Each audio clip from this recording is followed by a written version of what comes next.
Hi hello welcome to GRTV. Congress party చేస్తున్న అక్రమాలు అవినీతిని బయట పెడతామని బీఆర్ఎస్ పార్టీని ఎవరు ఏమీ చేయలేరని ఆ పార్టీ వర్కింగ్ ప్రెసిడెంట్ కేటీఆర్ అన్నారు.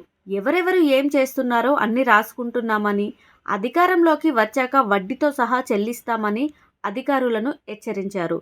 రాజన్న జిల్లా సిరిసిల్ల కేంద్రంలోని పార్టీ కార్యాలయంలో ఈ నెల 29న నిర్వహించి తలపెట్టిన దీక్ష దివస్ కార్యక్రమంపై జిల్లా స్థాయి సన్నాహిక కార్యక్రమానికి కేటీఆర్ హాజరయ్యారు. ఈ సందర్భంగా మాట్లాడుతూ కాంగ్రెస్ ప్రభుత్వం ఏర్పడిన ఏడాదిలోనే ప్రజల్లో తీవ్ర వ్యతిరేకత వచ్చిందన్నారు. చీకటిని చూస్తేనే ప్రజలకు వెలుగు విలువ తెలుస్తుందని వ్యాఖ్యానించారు. కేసీఆర్ పాలన చూశారు, ఇప్పుడు రేవంత్ రెడ్డి చీకటి పాలన చూస్తున్నారు. 14 ఏళ్ల పాటు కొట్లాడి పదవులు త్యాగం చేసి ప్రాణాలను పణంగా పెట్టి తెలంగాణను సాధించుకున్నామన్నారు. రాజకీయాల్లో ఎత్తుపల్లాలు సహజమే అన్నారు. కాంగ్రెస్ పార్టీ అనుకోకుండా అధికారంలోకి వచ్చిందన్నారు.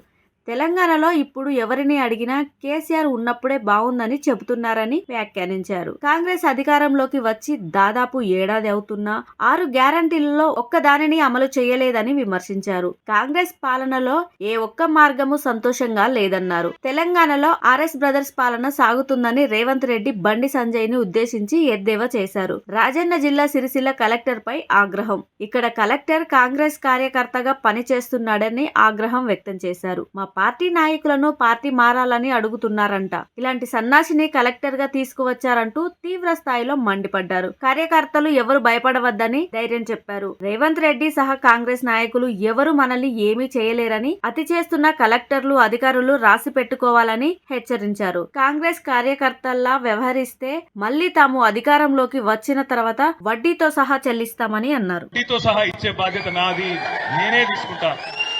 నేనేదో ఉత్తగా చెప్తానండి. మీకు తెలుసు, నాకు తెలుసు, కాంగ్రెస్ వాళ్ళకు కూడా తెలుసు.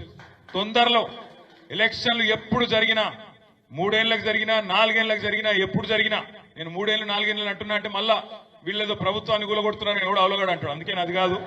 నేను చెప్పేది ఏంటంటే, రేవంత్ రెడ్డి పదవే తుమ్మితో ఉసిపోయే ముక్కు లాంటిది. ఢిల్లీ వానికి ఎప్పుడు కోపం వచ్చి అక్కడ సర్ది అయిందనుకో, ఇక్కడ తుమ్మిండి అనుకో, ఆయన దూసిపోతుంది. అందుకే అంటున్నా, ఏమన్నా జరగచ్చు. చిట్టినాయుడు గారి పదవి ఎప్పుడు పోతుందో ఎవరికి ఎరకలేదు.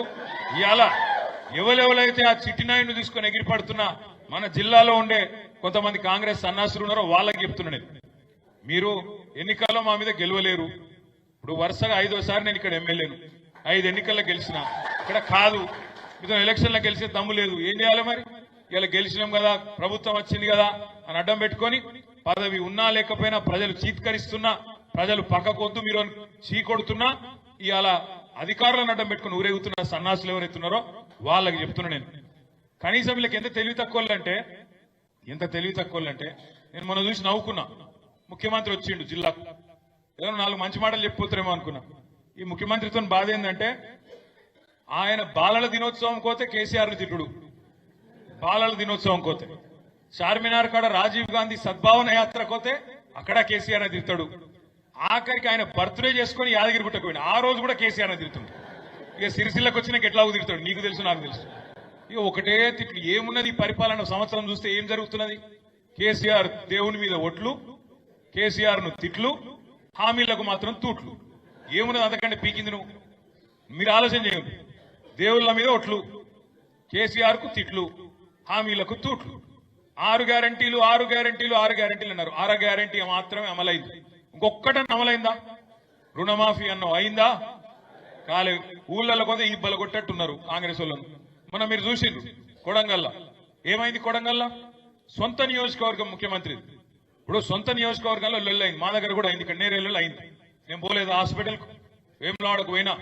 వేములవాడ పోయి మొత్తం ఆ నేరేళ్ల బాధితులు అక్కడుంటే కలిసిన, వాళ్ళకి న్యాయం చేస్తానని మాట ఇచ్చినా, ఎంతో కొంత న్యాయం చేసే ప్రయత్నం చేసిన. సరే, మీరు దాన్ని రాజకీయం చేయవేనరు, ఏందేందో చేస్తామనుకున్నారు. ఆఖరికి మళ్ళీ అదే నేరేళ్లలో నాకు ఆ గ్రామంలో కూడా బ్రహ్మాండమైన మెజారిటీ ఇచ్చి మా నాయకులందరూ తంగలపల్లిలో ఆ గ్రామంలో ఉండే దళితులు, బీసీలు, ఆ గ్రామంలో ఉండే ప్రతి వర్గం మళ్ళా కేసీఆర్ గారి నాయకత్వానికే, మీరు ఎంత రాజకీయం చేయవైనా మళ్ళా కేసీఆర్ గారికే ఓట్లు కూడా వేసింది.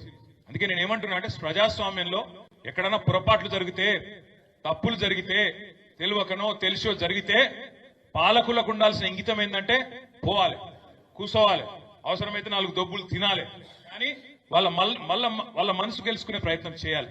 అది చేయకుండా ఏం చేస్తున్నారండి ఇవాళ కొడంగల్లో? పేదల రైతుల భూములు గుంజుకుంటారట. 60 లక్షలు 70 లక్షల ఎకరం చేసే భూమిని గుంజుకునే ప్రయత్నం. పాపం రైతులు అడిగింది, మాకు ఎక్కువ ఇన్ని రేటు చూస్తామన్నారు. మాట్లాడినాడు ఉన్నాడు వాళ్ళతో. 9 నెలల నుంచి కొట్లాడుతుంటే అడిగినోడు లేడు, మాట్లాడినోడు లేడు, కనీసం పట్టించుకున్నోడు లేడు. ముఖ్యమంత్రి సొంత నియోజకవర్గం, సరే ముఖ్యమంత్రి అంటే బిజీగా ఉంటాడు, పర్వాలేదు అనుకోవచ్చు, కానీ ఆయన మాట్లాడాడు. వాళ్ళు అన్నున్నాడు అక్కడ తిరుపతి రెడ్డి అని, ఆయన దాదాగిరి గుండాగిరి. ఇక మీకెళ్ళి ఆ జిల్లా మంత్రి ఉన్నాడు, ఆయన పట్టించుకోడు. పరిశ్రమల మంత్రి ఉన్నాడు, ఆయన పట్టించుకోడు. మరి 9 నెలలు ఎవరు పట్టించుకోరు? టెంట్లు వేసిండ్రు, లొల్లి పెట్టిండ్రు, పాదయాత్ర చేసిండ్రు. ఆఖరికి కలెక్టరు అధికారులు పోయి ప్రజాభిప్రాయ సేకరణ బహిరంగ విచారణ అని పెడితే కడుపు మండిన రైతులు నిరసన చెప్పిండ్రు, వాళ్ళని ఉరికిచ్చిండ్రు. కలెక్టర్ పోయింది కాబట్టి ఉరికిచ్చిండ్రు. అదే రేవంత్ రెడ్డి పోతే మాత్రం ఉరికిచ్చకూడదు పక్కా. Hi, this is Swathi.